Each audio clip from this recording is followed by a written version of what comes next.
નમસ્કાર સતકેવલ સાહેબ. સતકેવલ વિદ્યા મંદિર પરમગુરુ પાઠશાલા સંકુલ સારસા. હું અમિત ભાટિયા આપ સૌ વિદ્યાર્થી મિત્રોનું હાર્દિક સ્વાગત કરું છું. વિદ્યાર્થી મિત્રો, આજે આપણે ધોરણ 8 વિષય ગુજરાતી દ્વિતીય સત્રનું 11મું કાવ્ય છે, જેનું નામ છે વડાવી બા આવી, જેનો કવિ પરિચય, કાવ્ય સમજૂતી અને સ્વાધ્યાયના પ્રશ્નોના જવાબનો આપણી આ વિડીયોમાં વિગતે અભ્યાસ કરીશું. ધોરણ 8 વિષય ગુજરાતી, યુનિટ નંબર 11, કાવ્ય નંબર 11, વડાવી બા આવી, જેનો કવિ પરિચય, કાવ્ય સમજૂતી અને સ્વાધ્યાયના પ્રશ્નોનો જવાબનો અભ્યાસ કરીએ. તો દ્વિતીય સત્રનું આપણું આ પ્રથમ કાવ્ય છે, જેનું નામ છે વડાવી બા આવી. તો સૌ પ્રથમ તો આપણે કવિ પરિચય મેળવીએ. વડાવી બા આવી આ કવિતાના કવિનું નામ છે ઉષ્ણસ. તેમનો જન્મ 28/9/1920 અને અવસાન 7/11/2011 રોજ થયું. કવિ નટવરલાલ કુબેરદાસ પંડ્યા ઉષ્ણસ વડોદરા જિલ્લાના સાવલી ગામના વતની હતા. અહીંયા ખાસ યાદ રાખવું વિદ્યાર્થી મિત્રો કે આ જે ઉષ્ણસ નામ છે એ કવિનું ઉપનામ છે. ઉપનામ એટલે કે બીજું નામ, હુલામનું નામ, અથવા તો કોઈક લેખક કે કવિ એ નામથી જાણીતા બન્યા હોય એને આપણે ઉપનામ કહી શકીએ. તો અહીં ખાસ યાદ રાખવાનું કે આપણી આ કવિતા વડાવી બા આવી, જેના કવિ છે કવિ ઉષ્ણસ, અને તેમનું પૂરું નામ છે નટવરલાલ કુબેરદાસ પંડ્યા. પરીક્ષામાં તમને એવું પણ પૂછાઈ શકે કે નટવરલાલ કુબેરદાસ પંડ્યાનું ઉપનામ જણાવો, તો જવાબ આવે ઉષ્ણસ. અથવા તો એમ પણ પૂછાય કે ઉષ્ણસનું પૂરું નામ જણાવો, તો આપણો જવાબ આવે નટવરલાલ કુબેરદાસ પંડ્યા. બરાબર. એટલે આપણે કવિનું પૂરું નામ અને તેમનું ઉપનામ એ બંને ખાસ યાદ રાખવાના છે. આપણા આ કવિનો જન્મ વડોદરા જિલ્લાના સાવલી ગામમાં થયો હતો. વલસાડની કોલેજમાં તેઓ અધ્યાપક અને આચાર્ય હતા. આચાર્ય એટલે કે પ્રિન્સિપાલ.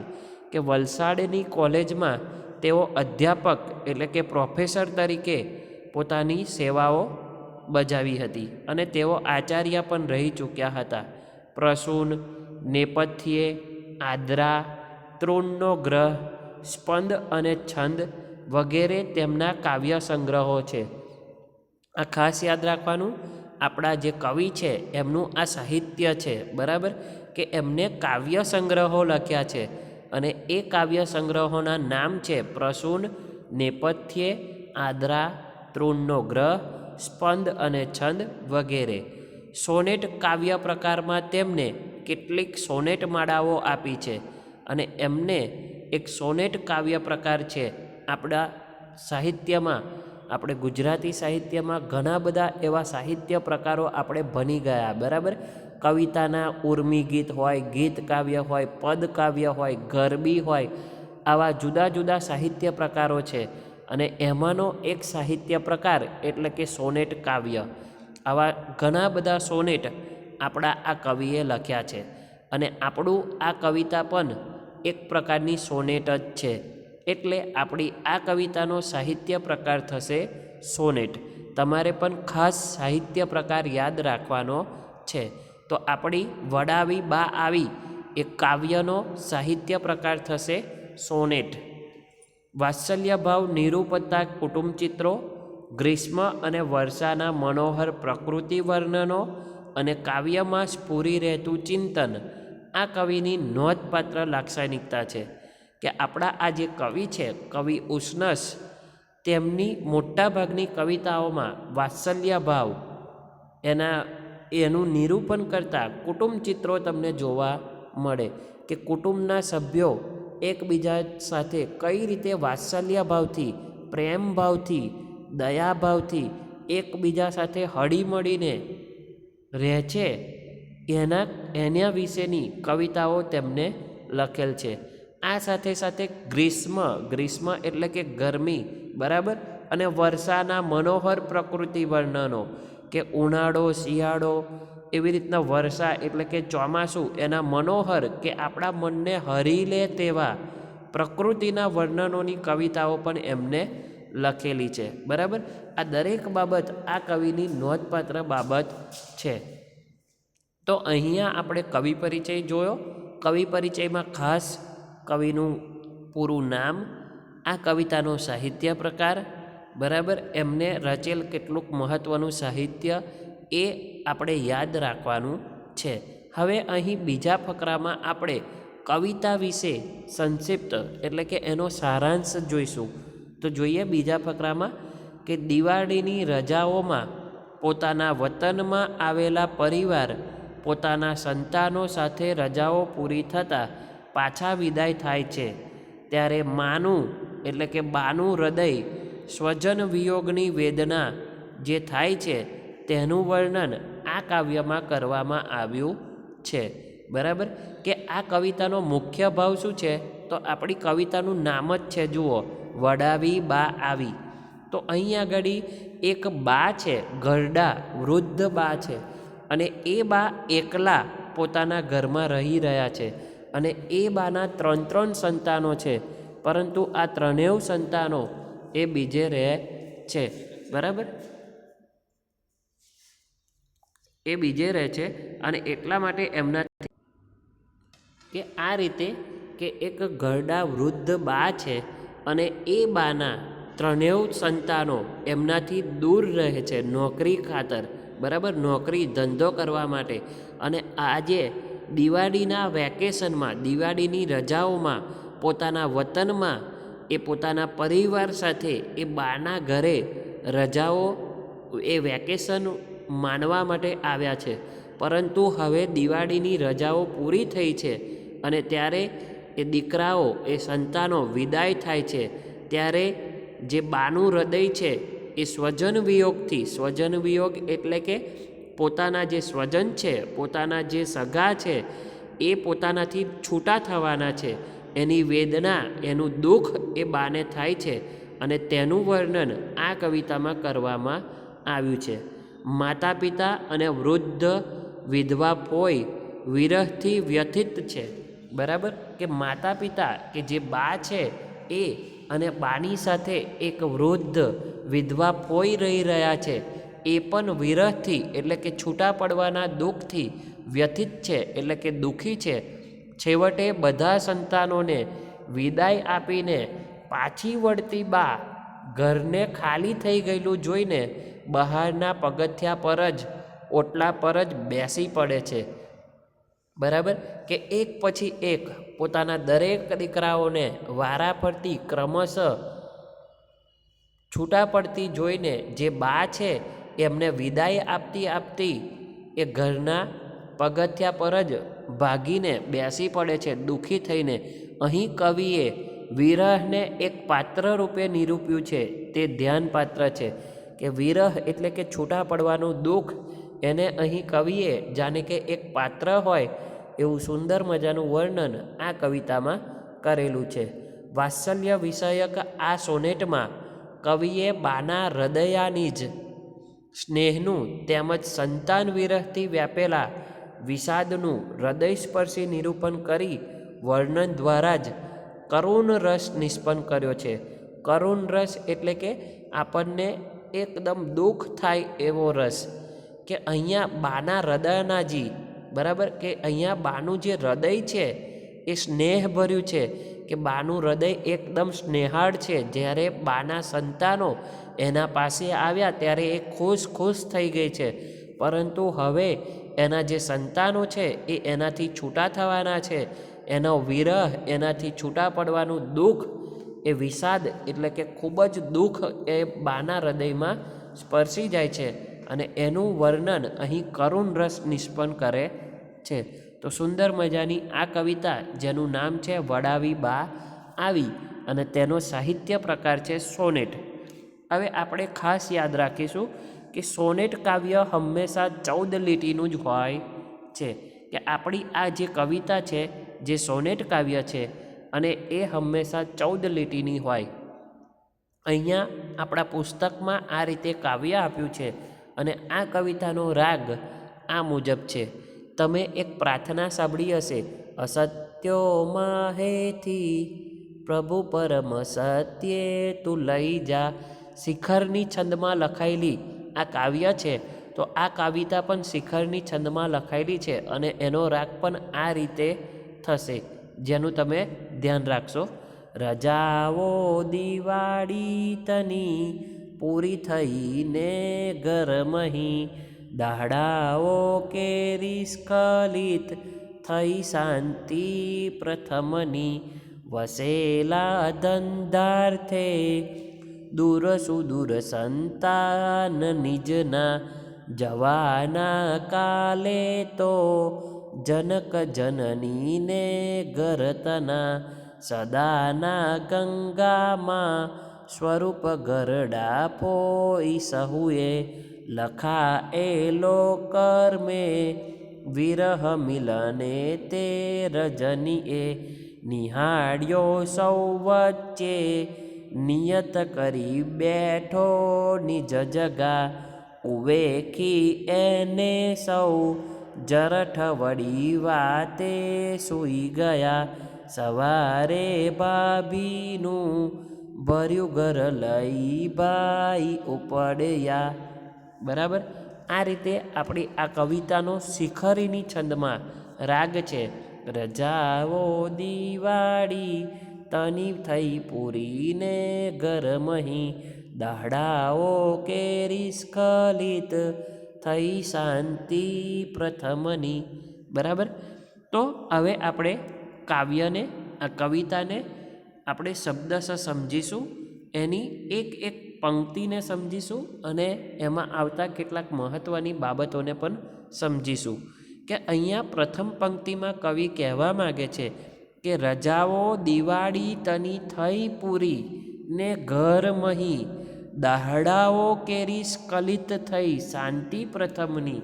બરાબર, કે દિવાળી તની એટલે કે એની, કે દિવાળીની રજાઓ પૂરી થઈ છે અને ઘર મહી એટલે કે ઘરની અંદર દાહડાઓ કેરી સ્ખલિત થઈ એટલે કે છૂટી થઈ શાંતિ પ્રથમની. બરાબર, કે જે શાંતિ પહેલાં હતી એવી શાંતિ પાછી આવી ગઈ. બરાબર, પહેલાં આ બાના ઘરમાં એના સંતાનો હતા નહીં, પરંતુ દિવાળીની રજાઓ આવી એમાં બાનું ઘર એ ભર્યું થઈ ગયું હતું અને એની જે શાંતિ હતી એ દૂર થઈ અને ઘર જાણે કે કિલ્લોલી ઉઠ્યું હોય એટલું સુંદર મજાનું થયું હતું. પરંતુ હવે પાછી દિવાળી તની રજાઓ પૂરી થઈ એટલે પહેલાં જેવી શાંતિ પાછી ઘરમાં થઈ ગઈ છે. વસેલા ધંધાર્થે દૂર સુદૂર સંતાન નિજના એટલે કે પોતાના, વસેલા એટલે કે રહેલા, ધંધાર્થે એટલે કે નોકરી ધંધા માટે, જવાના કાલે તો જનક જનનીને ગરતના, જનક જનની બરાબર એટલે કે માતાને છોડીને જેને એનું પાલન પોષણ કર્યું છે, જેને જન્મ આપ્યો છે એવી માતાને છોડીને એ જવાના છે. કે વસેલા ધંધાર્થે દૂર સુદૂર સંતાન નિજના, કે આ જે બા છે એ બાના સંતાનો, નિજના એટલે કે પોતાના સંતાનો એ ધંધા માટે, નોકરી માટે બરાબર એ દૂર દૂર વસેલા છે અને એ લોકો કાલે જવાના છે. પોતાની જનક જનની કે માતાને એના ઘરને છોડીને કાલે જવાના છે. આગળ જોઈએ, સદાના ગંગામાં સ્વરૂપ ગરડા ફોઈ, સૌએ લખાયેલો કર્મે વિરહ મિલને તે રજનીએ. એ રજનીએ સમાનાર્થી શબ્દ પૂછાઈ જાય કે રજની એટલે કે રાત્રિ. બરાબર, એ રાત્રે સદાના ગંગામાં સ્વરૂપ ગરડા ફોઈ, કે એ બા જોડે એક ગંગામાં સ્વરૂપ ગરડા ફોઈ રહી રહ્યા છે અને એના કર્મે એટલે કે એમના નસીબે, વિરહ એટલે કે દુઃખ, છૂટા પડવાનું દુઃખ એ એમના કર્મમાં લખાયું હતું એ રજનીએ, એ રાત્રે. બરાબર, કે અહીંયા ગંગા સ્વરૂપ એક શબ્દ આવ્યો. તો અહીંયા ગંગા સ્વરૂપ શબ્દ આપણે કોને વાપરી શકીએ? તો જે આપણે તમે કંકોત્રીને એ જોયું હશે, એમાં ચિરંજીવી લખ્યું હશે, અસૌ લખ્યું હશે, એને અખંડ સૌભાગ્યવતી કહેવાય. એવી રીતે ગંગ સ્વ લખ્યું હશે, એને ગંગા સ્વરૂપ કહેવાય. એટલે કે જે ઘરડા હોય અને તેમનો પતિ એ મૃત્યુ પામ્યો હોય એવા ઘરડા પોઈનું બહુવચન માટે એવા ઘરડા પોઈનું માનવાચક શબ્દ અહીંયા ગંગામાં સ્વરૂપ એવું આપણે વાપર્યું છે. તો આવા ગંગામાં સ્વરૂપ એક ઘરડા ફોઈ અને બા એ ઘરમાં એકલા રહી રહ્યા છે. હવે એમના કર્મે, એમના નસીબમાં છોકરાઓથી છૂટું થવાનો, એનો વિરહનો, એનું દુઃખ એમના કર્મમાં લખેલું છે. અને એ રાત્રિએ હવે બાને અને એ ગરડા ફોઈને ખબર પડી ગઈ છે કે હવે આપણા નસીબમાં આવું છોકરાઓથી છૂટું પડવાનું દુઃખ લખ્યું છે, તો એ છૂટા જ પડીને જ રહેવાના. આગળ જોઈએ. નિહાળ્યો સૌ વચ્ચે, નિયત કરી બેઠો નિજ જગા, ઉવેખી એને સૌ, જરઠ વળી વાતે સોઈ ગયા. જરઠ એટલે કે ગરડા, બરાબર, કે નિહાળ્યો સૌ વચ્ચે, કે આટલા બધા સંતાનો હોવા છતાં એ બધાની વચ્ચે એમને એ ઘરડા બાએ અને ફોઈએ એ આ જે દુઃખ છે, આ જે વિરહ છે, એ એમને નિહાળ્યું એટલે કે જોયું અને વાતો કરતાં કરતાં સૂઈ ગયા. સવારે ભાભીનું ભર્યું ઘર લઈ, ભાઈ ઉપડ્યા. જુઓ, અહીં સુંદર મજાનો શબ્દ વાપર્યો છે કે ભાભીનું ભર્યું ઘર. તો ભાભીનું ભર્યું ઘર એટલે શું?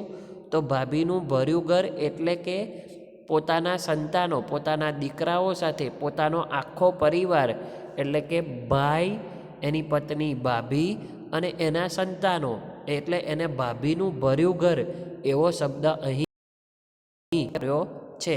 ભાભીનું ભર્યું ઘર એટલે કે પરિવાર સાથેનું, કુટુંબ સાથેનું ઘર. એ લઈને સવારે જે પહેલો મોટો છોકરો છે, જે ભાઈ છે, એ સવારે પોતાની પત્ની અને પોતાના સંતાનોને લઈને, પોતાના કુટુંબને લઈને એ જે ભરેલું ઘર હતું એ ભરેલા ઘરને લઈને ઉપડ્યો છે. બરાબર. આગળ જોઈએ કે ગઈ અડધી વસ્તી, ઘર થઈ ગયું શાંત સઘળું. સઘળું એટલે કે આખું.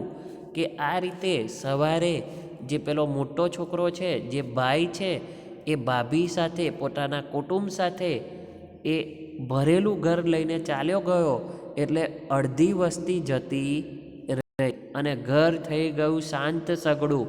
કે જે આખું ઘર હતું, જે થોડા દિવસો પહેલાં આખું ઘર કિલ્લોલાતું હતું, છોકરાઓની ગૂંજથી ગુંજી ઉઠ્યું હતું, એ ઘર હવે પાછું પહેલાંની જેમ શાંત બની ગયું છે.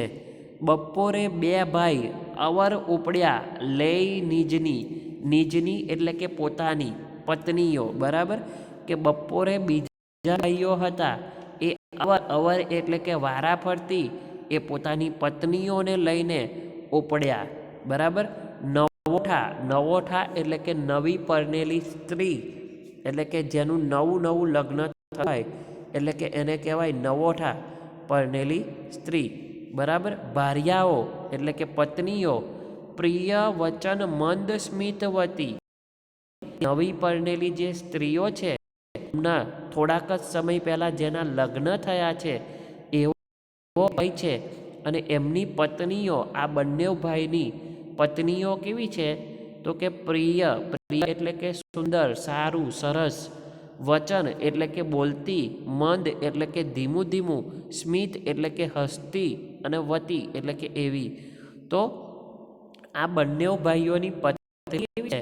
કે જે નવોઠા છે, એમના હમણાં જ થોડા સમય પહેલાં લગ્ન થયા છે એવી પત્નીઓ છે, અને બોલી રહી છે, સરસ મજાના વચન બોલી રહી છે, મંદ ધીમે ધીમે હસી રહી છે, એવી પત્નીઓને લઈને બપોરે બે ભાઈઓ પોતાની નિજની, પોતાની ભાર્યાઓ, પોતાની પત્નીઓને લઈને ચાલ્યા. વડાવી બા આવી, નિજ સકલ સંતાન ક્રમશ. કે જે બા છે એ બધાને વડાવી આવી. નિજ એટલે કે પોતાના, સકલ એટલે કે બધા, અને સંતાન એટલે કે પુત્રો, અને ક્રમશઃ એટલે કે વારાફરતી, કે સવારે ભાઈ ગયો, પછી બપોરે બીજા 2 દીકરાઓ ગયા, અને આ દરેક દીકરાઓને બા વડાવીને આવી છે. ક્રમશઃ એક પછી એક વારાફરતી એમને વડાવીને આવી.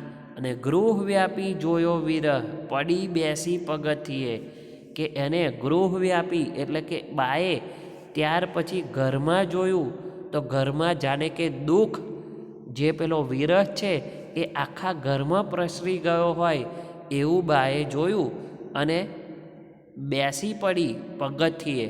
જુઓ અહીંયા ચિત્રમાં પણ દેખાય છે કે જે બા છે, વૃદ્ધ છે, એ પગથિયે બેસી પડી. કેમ પગથિયે બેસી પડી? કેમ કે હવે બાને પાછી ખબર પડી ગઈ કે બા હવે પહેલાંની જેમ પાછી એકલી પડી જવાની છે. પાછું એનું જે દુઃખ છે એ પાછું વધી જવાનું છે. અને વારાફરતી બા એક પછી એક પોતાના દરેક સંતાનને વડાવીને આવી. વડાવી બા આવી નિજ સકલ સંતાન ક્રમશઃ, કે પોતાના દરેક સંતાનને ક્રમશઃ વારાફરતી એક પછી એક વડાવીને આવી.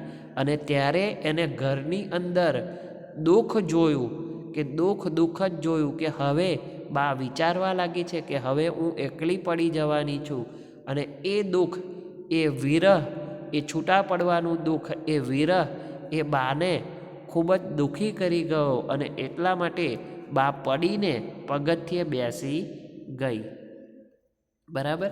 તો અહીં આપણું કવિતા પૂરું થાય છે.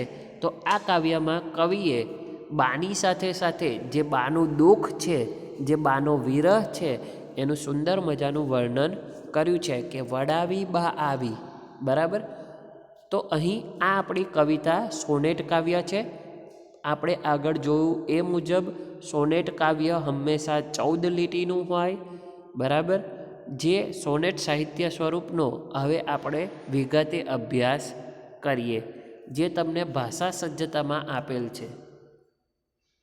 તો અહીંયા ભાષા સજ્જતામાં સોનેટનું કાવ્ય સ્વરૂપ સમજીએ કે સાહિત્યના દરેક સ્વરૂપને પોતાના નિયમો અને પરંપરા હોય છે, અને જુદા જુદા રૂપો અને સ્વરૂપો દ્વારા એ અભિવ્યક્ત થાય છે.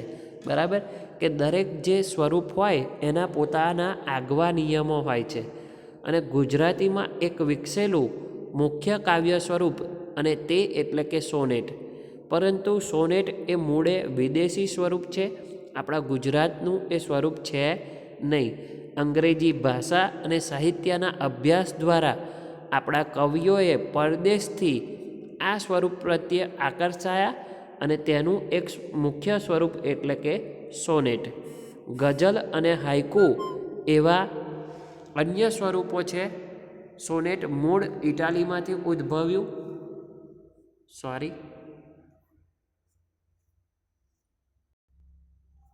એક મિનિટ.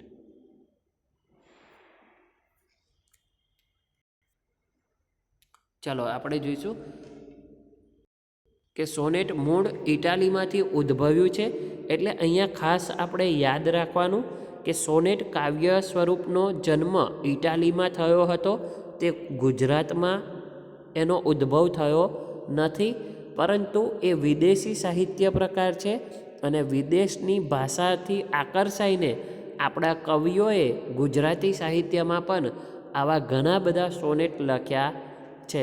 વાદ્ય સાથે લયબદ્ધ ગવાતી એ લઘુ રચના હતી. વાદ્ય એટલે કે એક પ્રકારનું વાગે એવું યંત્ર, એની સાથે લયબદ્ધ ગવાય છે સોનેટ. અને ત્યાંથી તે અંગ્રેજી ભાષામાં એનો વિકાસ થયો, અને ગુજરાતી ભાષામાં બળવંતરાય ઠાકોરે 1888માં ભણકારા નામનું પ્રથમ સોનેટ રચ્યું હતું. પરીક્ષામાં આ પ્રશ્ન પૂછાઈ શકે, એટલે ખાસ યાદ રાખવાનો કે ગુજરાતી સાહિત્યનું પ્રથમ સોનેટ કાવ્ય કયું હતું?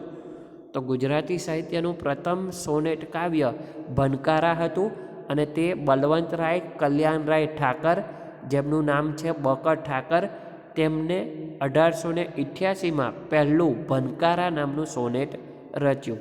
તો આટલા ફકરામાંથી 3 મહત્ત્વની બાબતો આપણે યાદ રાખવાની કે સોનેટ કાવ્ય હંમેશા 14 લીટીનું હોય. તેનો ઉદ્ભવ ગુજરાતમાં નહીં પરંતુ ઇટાલીમાં થયો છે. અંગ્રેજી ભાષામાંથી એનો ઉદ્ભવ થયો છે અને એનો ઉદ્ભવ ઇટાલીમાંથી થયો છે. અને ગુજરાતી સાહિત્યમાં બ.ક. ઠાકોરે એટલે કે બળવંતરાય કલ્યાણરાય ઠાકોરે પહેલું સોનેટ કાવ્ય રચ્યું. બરાબર. હવે સોનેટ કાવ્ય બનવા માટેના લક્ષણો, એના નિયમો શું હોય, કઈ કઈ બાબતો હોય તો સોનેટ કાવ્ય બની શકે? શું એકલી 14 લીટી રચવાથી સોનેટ બની જાય? ના. બરાબર, કે એકલી 14 લીટી રચવાથી સોનેટ બની જાય નહીં. સોનેટ કાવ્ય સ્વરૂપનો એક નિયમ છે કે 14 લીટીથી વધારે પણ ના હોવી જોઈએ અને 14 લીટીથી ઓછી પણ હોવી જોઈએ નહીં. આ કવિતા એવી છે કે જે 14 લીટીની જ હોય, એટલે કે વધારે પણ નહીં અને ઓછી પણ નહીં. તમે એવી ઘણી બધી કવિતાઓ જોઈ હશે કે જે અમુક મોટી હશે, અમુક નાની હશે, એમાં લીટીનું બંધારણ હોતું નથી, કાવ્ય પંક્તિનું બંધારણ હોતું નથી. પરંતુ અહીં સોનેટમાં ખાસ કાવ્ય પંક્તિનું બંધારણ હોય છે. 14 લીટી એટલે 14 જ લીટી હોવી જોઈએ. બરાબર. તો સોનેટ, એના લક્ષણો જોઈએ કે સોનેટ એ ઉર્મી કાવ્યનો જ એક પ્રકાર છે. ઉર્મી કાવ્યમાં ઉર્મી કે સંવેદન મુખ્ય હોય. ઉર્મી એટલે કે આપણો હૃદયનો ભાવ, બરાબર, એ મુખ્ય હોય. અને સોનેટમાં એની સાથે વિચાર, ચિંતન કે જીવન દર્શન ઉમેરાય છે. એને આપણે ચિંતન પ્રધાન ઉર્મી કાવ્ય પણ કહી શકીએ. તો એક પ્રશ્ન અહીં એ પણ પૂછાય કે સોનેટને શું કહી શકાય? તો સોનેટને ચિંતન પ્રધાન કાવ્ય પણ કહી શકાય. સોનેટ માટે 14 પંક્તિ એટલે કે 14 લીટી જ હોવી જોઈએ. એ મર્યાદા એ ઉદ્ભવકાળથી સ્વીકારવામાં આવી છે. એટલે કે સોનેટ જ્યારથી રચાયું ત્યારથી આ નિયમ સ્વીકારવામાં આવ્યો છે કે સોનેટ માટે હંમેશા 14 જ લીટી હોવી જોઈએ. એનો અર્થ એ થયો કે ટૂંકા વિસ્તારમાં એટલે કે માત્ર 14 જ લીટીમાં એને સઘન રીતે અનુભવ ઠાસવાનો હોય છે. બરાબર, એટલે કે ખૂબ જ ઓછી જગ્યામાં ખૂબ જ મોટી વાત કરવાની હોય છે. આ કાવ્યના કેન્દ્રમાં રહેલનો વિચાર યોગ્ય ઉપાડ કરી તેને ભાવ પલટાઓ પણ સિદ્ધ કરવા પડે છે. તમે આવું જોયું હશે. આપણું આ કાવ્ય જ જુઓ, વડાવી બા આવી, જે કેવું હતું કે એકદમ સીધી ઘટના ચાલી રહી છે અને અંતે તમને કંઈક જાણવા મળે છે. તો સોનેટમાં પણ આવું જ હોય છે, જેને ચોટ કહેવામાં આવે. આગળ જોઈએ વિભાજન અને પ્રાસ. કે સોનેટ બનવા માટેનો ત્રીજો નિયમ છે વિભાજન અને પ્રાસ. કે સોનેટ 14 પંક્તિ ધરાવતી કાવ્ય રચના છે. તેમાં પંક્તિને અંતે આવતા પ્રાસનું ઘણું મહત્ત્વ છે. પ્રાસ રહિત સોનેટ રચના પણ થાય છે, પરંતુ કાવ્યભાવ અને મરોડ સાથે સંકળાયેલા એના મુદ્દા હોય. અને સોનેટ એક શિસ્તબદ્ધ કાવ્યકૃતિ તરીકે એની ગૂંથણી ન કરી એને અવગણી ન શકાય. બળવંતરાય ઠાકોરે ગુજરાતી ભાષાને આપેલા સોનેટોમાં મોગરો, વધામણી અને ભનકારાનો સમાવેશ થાય છે. અને એ પછી ઉષ્ણસથી માંડીને લાભશંકર ઠાકર અને ચીનુ મોદી સુધીના કવિઓએ સોનેટની પરંપરાને સમૃદ્ધ બનાવી રાખી છે. બરાબર. તો આ બધા કવિઓના નામ થયા જેમણે ગુજરાતી સાહિત્યમાં ઉત્તમ સોનેટ કાવ્યો રચ્યા છે. એવા આપણા આ કવિ ઉષ્ણસે પણ ઉત્તમ સોનેટ કાવ્યો આપ્યા છે. બરાબર. સોનેટમાં હંમેશા પ્રાસનું મહત્ત્વ હોય. પ્રાસ એટલે તમે ઇંગ્લિશમાં જેને કહો છો રાઇમિંગ વર્ડ્સ. બરાબર. અંતે પ્રાસ રચાતા હોય, એક સરખા શબ્દ આવતા હોય, એને પ્રાસ કહેવાય. તો આ રીતે સોનેટ સાહિત્ય સ્વરૂપ છે. હવે આપણે આ કવિતાનો કવિ પરિચય મેળવ્યો, કાવ્ય સમજૂતી મેળવી, ભાષા સજ્જતા જોઈ અને કેટલાક અભ્યાસના પ્રશ્નોના જવાબ પણ જોઈ લઈએ. કે અહીંયા વિકલ્પ પસંદ કરીને જવાબ લખવાનો છે. પહેલો પ્રશ્ન છે કે ઘરના સભ્યો વારા ફરતી વિદાય લઈ રહ્યા છે, કારણ કે, તો જવાબ આવશે દિવાળીની રજાઓ પૂરી થઈ છે, ક. બીજો પ્રશ્ન છે ભાભીનું ભર્યું ઘર એટલે, તો એનો જવાબ આવશે ખ, પરિવાર સાથેનું ઘર, કુટુંબ સાથેનું ઘર. બરાબર. સંતાનો દૂર દૂર કેમ વસેલા છે? તો જવાબ આવશે ક, ધંધાર્થે. આગળનો પ્રશ્ન, સંતાનોને કોણ વડાવવા ગયું? તો પાડોશી, સગા સંબંધી, બા કે મિત્રો? તો જવાબ આવશે ગ, બા. કવિ નટવરલાલ કુબેરદાસ પંડ્યાનું ઉપનામ જણાવો. તો આપણો જવાબ આવશે ઉષ્ણસ. બરાબર. તો આપણે આ રીતે પણ પ્રશ્ન પૂછાઈ શકે છે. સ્વાધ્યાયના પ્રશ્નો જોઈએ કે નીચેના પ્રશ્નોના ઉત્તર લખો. એમાં પહેલો પ્રશ્ન છે કે વિદાયની આગલી રાતે વડીલો કેવી લાગણી અનુભવે છે? તો જે અહીંયા જવાબ આવશે કે વિદાયની આગલી રાતે જે ગંગા સ્વરૂપ ઘરડા ફોઈ છે અને બા છે એ વિરહની વેદના અનુભવી રહ્યા છે. બીજો પ્રશ્ન, વિદાય થતા ભાઈઓની પત્નીઓ વિશે કવિએ શી ઉપમા આપી છે? તો જે વિદાય થતા ભાઈઓની પત્ની વિશે કવિએ એક શબ્દ વાપર્યો છે એ આપણે લખવાનો છે કે વિદાય થતા ભાઈઓની પત્નીઓ વિશે કવિએ પ્રિય મંદ સ્મિતવતી, બરાબર, એ ઉપમા આપી છે. પ્રિય વચન મંદ સ્મિતવતી. બીજો પ્રશ્ન, બાને મૂકીને જતા ભાઈઓએ પણ બા જેવી રીતે વેદના અનુભવી હશે એવી વિચારીને ચર્ચા કરો.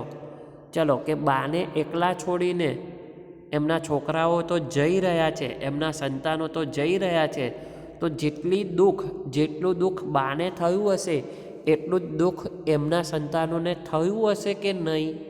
આ તમારે વિચારીને જવાબ લખવાનો છે. તો આપણે જવાબ લખી શકીએ કે હા, જેટલું દુઃખ બાને થયું એટલું દુઃખ સંતાનોને પણ થયું હશે. પરંતુ શું કરે? જો નોકરી કરવી હોય, ધંધો કરવો હોય તો એ બાને એમને છોડીને જવા પડ્યા છે. બરાબર. તો આ રીતે એની ચર્ચા આપણે આ રીતે કરીને એનો જવાબ લખવાનો છે. પ્રશ્ન નંબર 3 છે, નીચેની કાવ્ય પંક્તિ પૂર્ણ કરો કે તમારે કવિતામાં જોવાનું અને કવિતામાં સવારે ભાભીનું ત્યાંથી ખોરીને પ્રિય મંદ વચન સ્મિતવતી ત્યાં સુધી કવિતા લખવાની છે. નીચેની કાવ્ય પંક્તિનો ભાવાર્થ તમારા શબ્દોમાં લખો કે વડાવી બા આવી, પડી બેસી પગથિયે. તો આ આપણે સમજાવવાનું છે. પ્રશ્ન નંબર 5 કે નીચેના શબ્દોના બે સમાનાર્થી શબ્દ લખો. પહેલો પ્રશ્ન છે જનની. તો જનનીનું સમાનાર્થી થાય મા, માતા, મૈયા. બરાબર. બીજો છે રજની. તો રજનીનું સમાનાર્થી થાય રાત્રિ, રાત. બરાબર. ત્રીજો શબ્દ છે ભાર્યા. તો ભાર્યાનું સમાનાર્થી થાય પત્ની. બરાબર. પત્ની અને ભાર્યા. અને જરઠ, એનું સમાનાર્થી થાય ઘરડા અને વૃદ્ધ. તમે પણ આ પ્રશ્નોના જવાબ તમારી નોટબુકમાં લખીને તૈયાર કરશો, કવિતાને માનશો એવી આશા. નમસ્કાર. સત કેવલ સાહેબ.